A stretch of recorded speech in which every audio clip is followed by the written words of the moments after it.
I've always liked driving at night. Not fast, not reckless, just driving.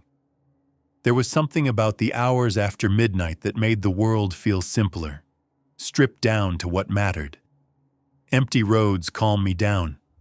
Headlights, asphalt, the steady hum of the engine. It helped clear my head after long days staring at screens at my office job in western Pennsylvania.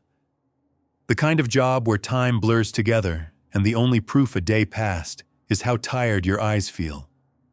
My girlfriend used to joke that I'd eventually drive into something weird. She was right. I left my apartment at 1:02 a.m.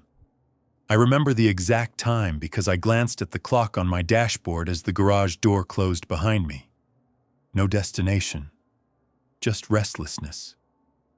The kind that sits in your chest and won't let you sleep, no matter how tired you are. I stopped for gas off Route 61 at one of those stations that stays open all night, but feels abandoned. The pumps were old and scarred, card reader screens dim and scratched like they'd been clawed at. One cashier, buzzing lights. The buzzing wasn't steady. It pulsed, cutting out for half seconds at a time, just long enough to notice. That's when I noticed a man standing near the edge of the lot. He hadn't been there when I pulled in. Mid-30s, hoodie, no car. He stood too still, hands buried deep in the sleeves, watching the pumps instead of me. When I got back into my car, he stepped closer. Not rushed, not aggressive, just close enough that I felt the space shrink. "Any chance you could give me a ride?" he asked. His voice was calm, flat, like he'd already accepted the answer. I said no immediately. Instinct. The word came out sharper than I meant it to.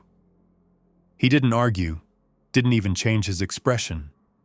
Just said he'd missed the last bus. I handed him a 20 instead. I didn't roll the window down all the way. "You shouldn't stop for people out here," he said quietly. There was no accusation in it, just certainty. "I didn't," I replied. "You did," he said. "You talked." That stuck with me. It felt less like a warning and more like a correction. As I pulled away, he added, "Be careful on the road you're taking, especially if you're not from around here." His voice carried farther than it should have. I asked which road. I already knew that was a mistake. He didn't answer. About 15 minutes later, I realized I didn't recognize where I was. I tried to remember the last turn I'd taken and couldn't. No reflectors, no houses, no mailboxes, no signs. Just a narrow stretch of asphalt cutting through trees pressed too close.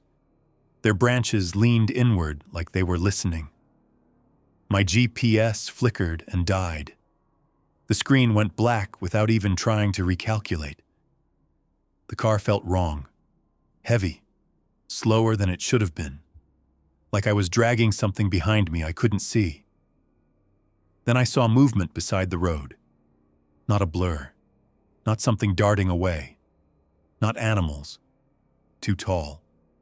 Whatever it was moved with intention. Something knocked on my window. Hard.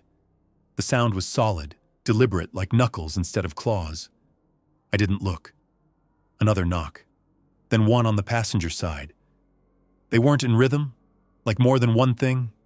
The road didn't curve. It didn't end. My headlights stretched forward and found nothing new. Then the engine died. No sputter, no warning. Silence dropped over everything. Even the insects were gone. My phone battery drained in seconds, from nearly full to dead before I could unlock it. Something growled in the distance. Low, waiting. It sounded patient. I had the overwhelming feeling that getting out of the car was what I was supposed to do. Not urged, not threatened, just expected. I didn't. I lit a lighter I kept in the cup holder. The small flame felt fragile, ridiculous against the dark. The growling stopped, like someone holding their breath. I stepped out and threw a water bottle into the dark.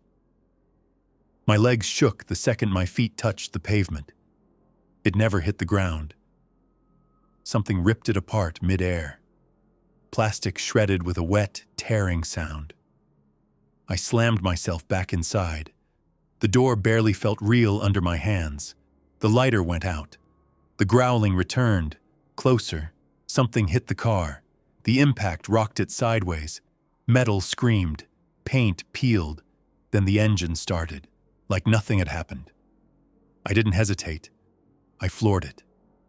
The road ended abruptly at a normal highway. Reflectors, signs, guardrails. The moment I crossed onto it, everything stopped. No sound followed me out. The car felt normal again. Too normal. The next day, I learned the road passed over an abandoned coal mine system that collapsed decades ago. Maps didn't show the smaller access roads anymore. Locals reported livestock going missing, drivers hearing knocks, roads that felt slow. I don't drive at night anymore. Even familiar streets feel different after midnight now. And I don't stop for strangers. Because sometimes the thing that warns you isn't trying to protect you. It's making sure you keep going.